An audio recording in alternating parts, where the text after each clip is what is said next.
Israel launched a ground campaign inside southern Lebanon to push Hezbollah fighters back, while Iran has reportedly just fired off a barrage of ballistic missiles back at Israel in retaliation. As war escalates in the Middle East, I'm going to do my best job to give you the information that you need to arm yourself in order to better understand what we might be observing and where we could be headed in the future. It's my goal to help clear up some of the fog of war that we're witnessing right now.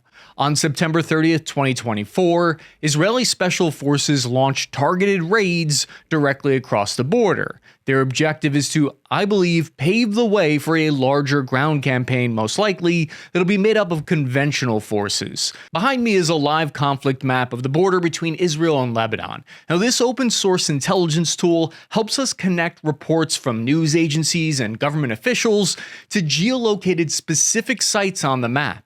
As you can see, most of the blue markers here are towns that the IDF has advised to evacuate, which gives us some indication as to where the next phase of this war will be fought. The scale of this assault might actually be a lot larger than these reports make it sound, though. According to the IDF themselves, they committed about one whole army division, which in Israel that numbers about 10,000 soldiers. The way the term special forces is used in the IDF and the way that it's reported in the mainstream media is a little differently than how it's used in the US military. Israel's called up 4 reserve brigades, each with 2,000 soldiers and up to 100 tanks. They've also deployed their 36th, 98th, and 91st Division, which suggests to me that they could commit at least 40,000 soldiers to the assault. These are seasoned combat veterans, many of whom spent the last year fighting inside Gaza. The main job of these troops for the IDF will be to find and destroy Hezbollah anti-tank guided missile teams so that a follow-on larger mechanized push can safely move in. This is because there are a handful of roads that connect Israel to Lebanon, through which main battle tanks and troop transports can travel through. There's a very limited amount of places that they can assault through with armor. This initial ground assault is designed to clear those limited choke points and gather intelligence on Hezbollah fighting positions to call in airstrikes. The conditions for the regular soldiers on the ground for both sides of this fight is going to be difficult. This is because oftentimes your visibility is going to be limited by forests and buildings in these different towns. That means this battle will be fought at close proximity, oftentimes within 100 meters and below. This isn't going to be necessarily an artillery duel. It's not a tank-on-tank skirmish. These two forces will be up close and see each other with the naked eye. The IDF is pushing in and clearing homes that have been used by Hezbollah as outposts and fire positions. They're also clearing out expansive, sophisticated tunnel networks that the organization has built up over the past 20 years and that they've used to safely transit the region. And if you want to take the IDF at their word, they claim that Hezbollah has been planning to storm 3,000 of their soldiers across the border here in something called Operation Galilee, where it was going to be like an October 7th style attack, except they were going to use these tunnels on the northern border. Hezbollah's retaliation so far, it's been surprising. It's been limited to about 30 rockets on the first day that were fired into Israel, which is kind of a shock to me. I remember that during the 2006 war with Hezbollah, they managed to fire off on average about 100 rockets per day throughout the conflict. And this is one of the ways that we use to anticipate how Hezbollah is performing. It's been a metric that has been used for the last few decades. This is an early indication to us that some of Israel's actions over the last 2 weeks may have been effective in causing chaos for Hezbollah. I'm looking at you, beepers and walkie-talkies. I don't even know if my frickin' microwave is safe anymore. However, Hezbollah's spokesman, Mohammed Afif, said that this initial rocket fire was quote-unquote only the beginning. While these ground incursions are international news right now at the moment, the truth is that the IDF revealed very recently that they started raids all the way back last year, right after October 7th attack took place. The IDF's elite commandos for the past year have been secretly conducting at least 70 cross-border raids where they stayed inside Lebanon for multiple nights at a time. This phase that already occurred was really the limited small-scale targeted strikes that paved the way for the larger-scale movement that we're currently observing. When I cover difficult topics like this, things are always subject to change, even an hour after I post it. So for more updates as this is happening live, follow me at Cappy Army on Instagram. The link's in the description, and I can show things on there that I'm not able to show here on YouTube. These targeted raids were originally designed to allow Israeli residents to return home, but the IDF claims that they were unable to achieve this objective.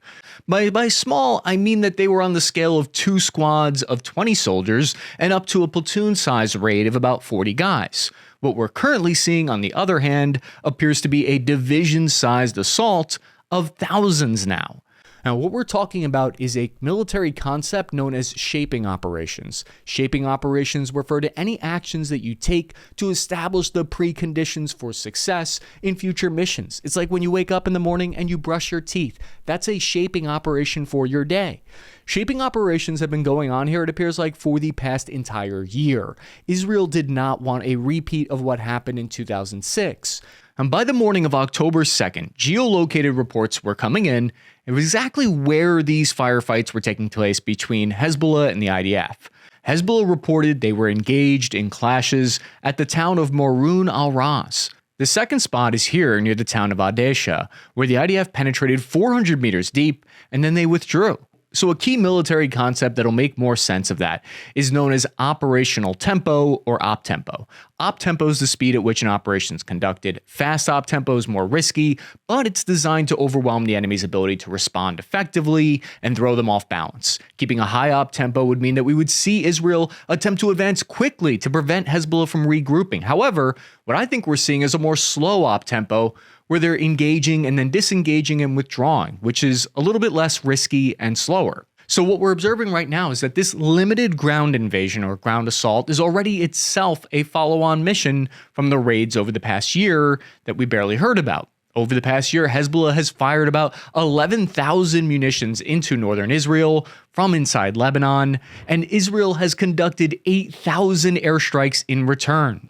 There are a lot of headlines that say the region is bracing for wider regional war. And whenever I see that, I always wonder, well, what does that really mean? While it's possible Egypt and Jordan could join in a fight against Israel, it's pretty unlikely, and Syria really has their hands tied with a rebellion, so what I think they're really worried about is what Iran ended up doing next. On the morning of October 1st, the Wall Street Journal and other publications were already reporting intelligence that Iran was preparing a ballistic missile strike. This information was coming directly from senior U.S. intelligence officers. The signs that U.S. intelligence look for when determining if Iran is preparing for a strike with ballistic missiles is by looking at changes in satellite images of known launch sites that are near tunnel bases there.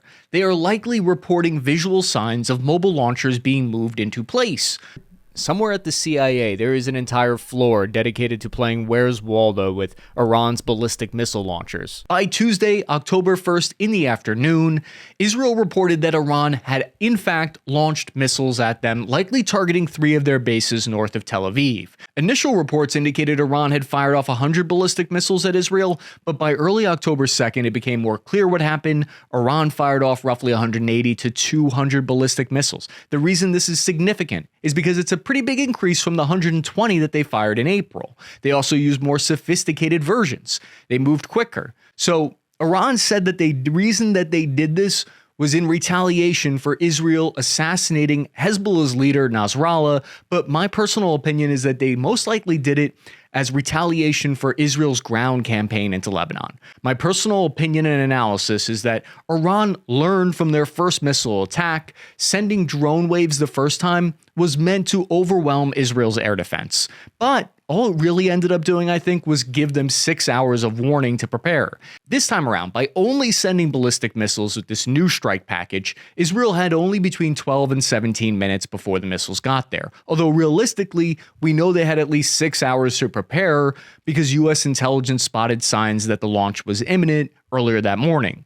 Most of these missiles from Iran have a circular error probable of between 300 and 500 meters accuracy, so what that pretty much means is that 50% of the missiles will land within 500 meters of where they aim. 3 U.S. destroyers that were stationed off in the Mediterranean fired off interceptor missiles. Iran claimed that 90% of their missiles hit their targets. Am I sure about that? No, definitely not, but I recommend checking out Habitual Line Crosser if you want expert analysis on how air defense works. Video evidence on the ground does show at least a dozen of Iran's ballistic missiles or more impacting on the ground. Now the question is exactly how much damage did those impacts cause and what did they hit? The air bases that they aimed at were in arid, desert, unpopulated terrain, and there's a huge difference between hitting material assets and hitting dirt. Although even successfully hitting ground does score some kind of like psychological warfare point, so to speak, it's important to note the way Israel's Arrow air defense radar system works is it calculates if the incoming missile will land in a populated area or not, and then it only fires an interceptor missile if it's an actual threat. On the other hand, they also could have been overwhelmed by the speed of the munitions. The Iranian government immediately claimed that they destroyed 20 of Israel's F-35 fighter jets.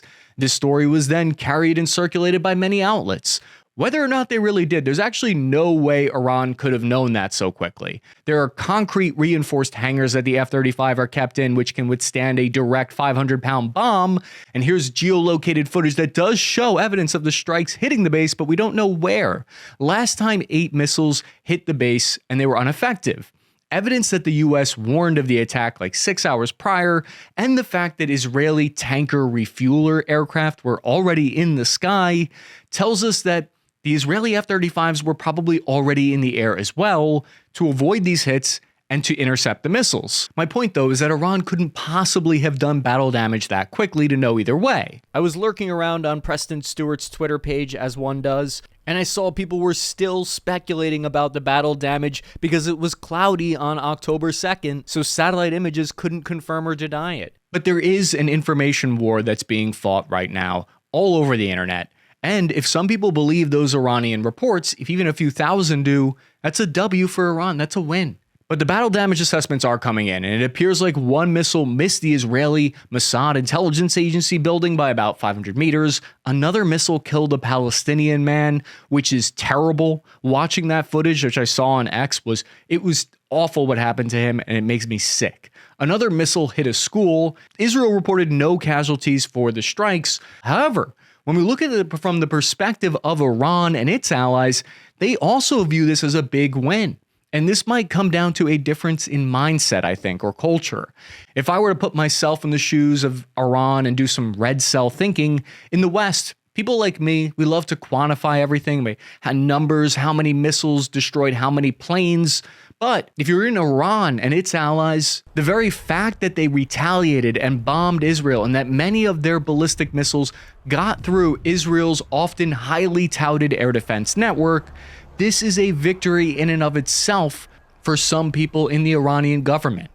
But if the missiles didn't cause any casualties, the attack that occurred right before did. 7 people were killed and 16 injured in a shooting in Tel Aviv. We're not sure which group exactly they were linked to yet, but one of the attackers was killed and the other captured, and this just shows the myriad of different threats that Israel faces right now. The prospect of wider war in the Middle East should be horrifying to us all. There's always going to be clickbait, alarmist titles out there designed to get you terrified, and those types, they always have a point, that's the thing, because World War III could certainly start tomorrow.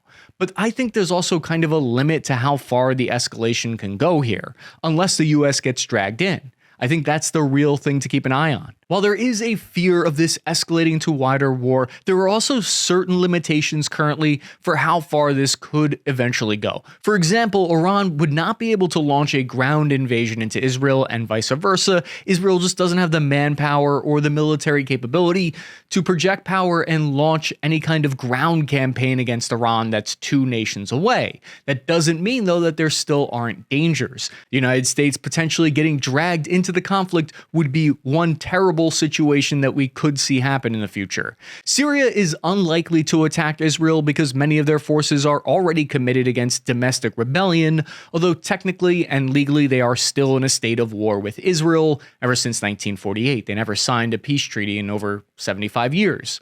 But what about the United States government? What are they doing? Well, for their part, they've signaled that they will do everything within their power to help protect Israel with fighter jets firing anti-air missiles against these Iranian munitions. So over the past 2 weeks, month really, we've seen the US military has moved additional fighter aircraft and Marine infantry units on board landing ships to the region. But the US already has at least a squadron of attack aircraft stationed at an airbase in Jordan. This includes the USS Abraham Lincoln Aircraft Carrier Strike Group is also in the region. Altogether, we're talking about over 100 U.S. fighter, bombers, and interceptors.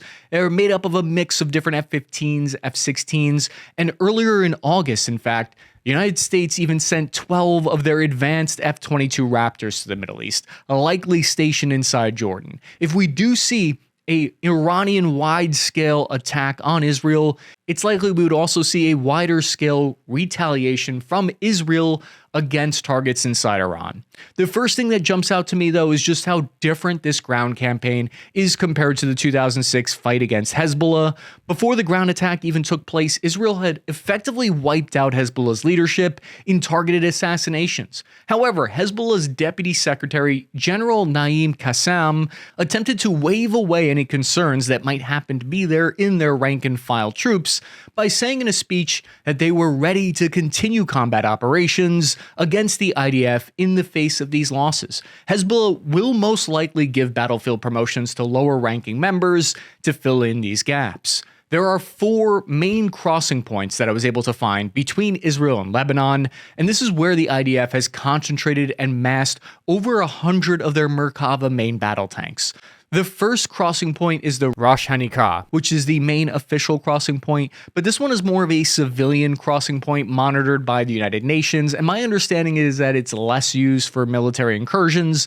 Then there's the town of Metula and Kiryat Shimona and the Eliam Valley. Sorry for mispronouncing those words. I can't say them right even when I look them up because of my dyslexia and I just can't say it. Historically speaking, these areas are where cross-border raids first occur. As of October 2024, it appears as though the IDF has withdrawn all but a few thousand soldiers inside Gaza, down from a height of roughly 40,000, and they've since redeployed their resources to the northern border over the past few months. The main natural geographic boundary to pay close attention to is the Litani River. This river runs parallel to the border, and it's kind of a natural dividing line that the IDF has used in the past to try to advance to. It's located about 20 miles north of the border, and it's likely where the IDF will attempt to push Hezbollah back to what they call a buffer zone. An IDF spokesperson called for Lebanese people to evacuate all the way to 30 miles north of the Litani River, but Israeli officials told the Wall Street Journal that this incursion's goal right now into Lebanon is to only go 3 miles deep and not all the way 20 miles to the river. Although I'm sure there's some of you out there watching right now who are very skeptical of what the IDF has to say. 20 miles basically puts the Israeli communities and residential centers outside the range of much of their mortar fire and lots of their smaller rockets, and it limits the accuracy and choice of weapons that Hezbollah will have. According to the IDF, their main war goal here is to return the 60,000 Israeli residents who have been displaced by the fighting. They haven't been able to go home for the past year. On the other hand, and Hezbollah has stated that their goal is to prevent Israel from moving deeper into Lebanon, and they say that they're fighting in part on behalf of the Palestinians in Gaza, who over 8 million were displaced there. Another aim of Hezbollah's would be to prevent Israel from occupying and securing southern Lebanon. It's important to keep in mind, though, that there's also an estimated 200,000 Lebanese citizens in the south who have been displaced for the past year as well. Something on a lot of people's minds is the fact that Israel did invade Lebanon and go all the way to the capital of Beirut back in 1982 when they had a war goal of defeating the PLO in detail. Those people would say, how do we know Israel's not going to do the same thing again? As far as the timeline goes, it took the IDF approximately 1 month to reach this line of advance back in 2006 from the start of major ground operations as a point of reference. But between them and the river are some of Hezbollah's most well-funded and trained units.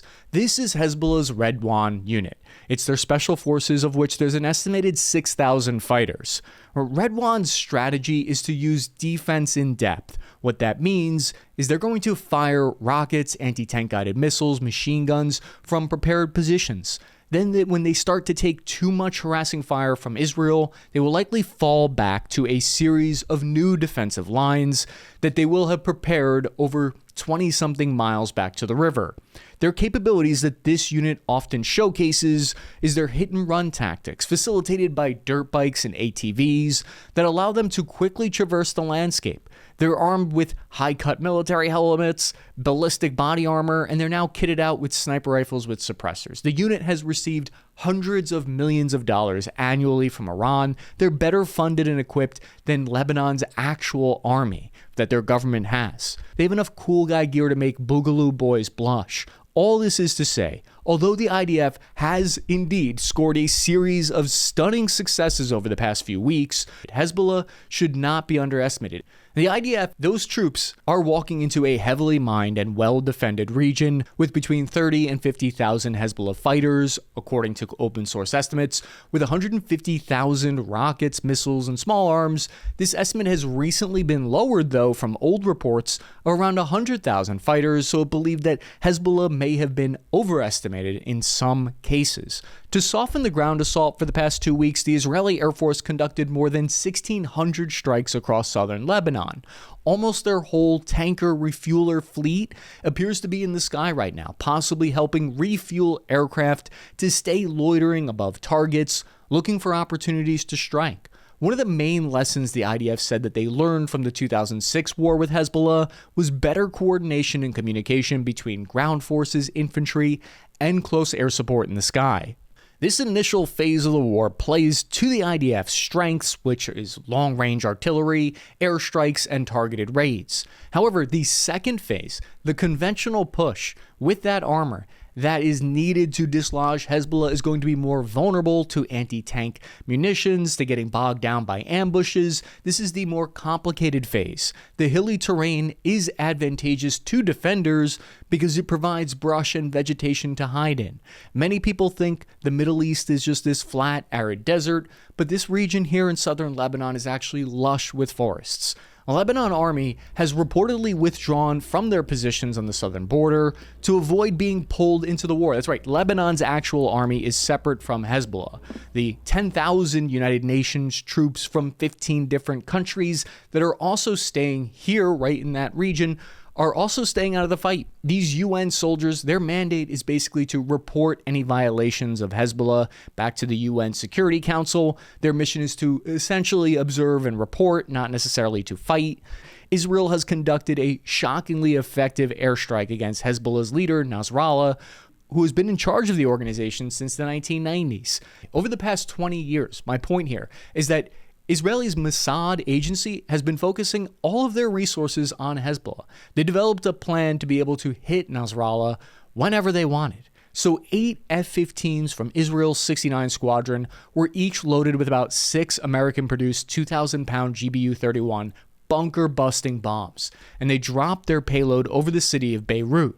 Exact details of the attack vary from source to source. It appears like Israel used about 80 to 85 bunker buster bombs provided by the US on one single location to burrow deeper and deeper into the earth to hit Hezbollah's deeply buried and well-protected underground headquarters.